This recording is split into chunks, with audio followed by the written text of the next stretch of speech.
2015 সালে তৎকালীন আওয়ামী সরকার বেগম রোকেয়া বিশ্ববিদ্যালয়ের বিশেষ উন্নয়ন প্রকল্পের আওতায় 10 তলা ছাত্রী হল ও ডক্টর ওয়াজেদ মিয়া গবেষণা ইনস্টিটিউট এবং একটি স্বাধীনতা স্মারক নির্মাণে 97,50,00,000 টাকা বরাদ্দ দেয়। সে সময় উপাচার্য ছিলেন প্রফেসর ডক্টর এ.কে.এম. নুরুন নবী।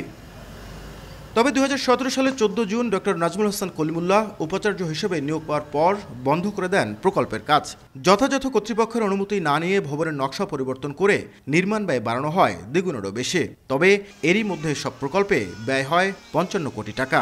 শিক্ষকরা বলছেন, বিগত উপাচার্যদের ধারাবাহিক অনিয়মের কারণেই প্রতিষ্ঠার এক যুগেও লক্ষ্যে পৌঁছাতে পারেনি বিশ্ববিদ্যালয়টি। বিশ্ববিদ্যালয়ের প্রতিষ্ঠার পর থেকে রংপুরের মানুষের যে এই আকাঙ্ক্ষাটা ছিল, এইটা কখনোই তারা বাস্তবায়িত হতে দেখেনি। আমাদের উপাচার্যরা তারা বিভিন্নভাবে এই বিশ্ববিদ্যালয়ের সঙ্গে প্রতারণা করেছেন। এনারা বিশ্ববিদ্যালয়ের শিক্ষক ছিল, তাহলে এনারা যদি এরকম অনিয়ম করতে, তাহলে ছাত্রদেরকে এনারা কি শিখিয়েছে?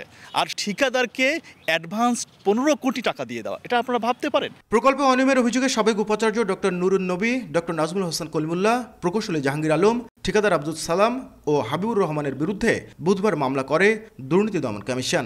বেগম রোকেয়া বিশ্ববিদ্যালয়ের বর্তমান উপাচার্য বলেন, অনিয়ম যেই করুক যথাযথ শাস্তি নিশ্চিতে সহযোগিতা করবেন তিনি। দুদকে যতটুকু চাহিদা, যতটুকু দেওয়ার আমরা প্রোভাইড করছি।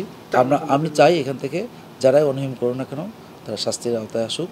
মামলার এজাহারে আসামিদের বিরুদ্ধে পরস্পর যোগসাজশে অপরাধজনক বিশ্বাসভঙ্গ ও ক্ষমতার অপব্যবহার, অর্থ আত্মসাৎ এবং দরপত্রের অস্বাভাবিক মূল্য প্রস্তাব সহ বেশ কিছু অভিযোগ আনা হয়েছে।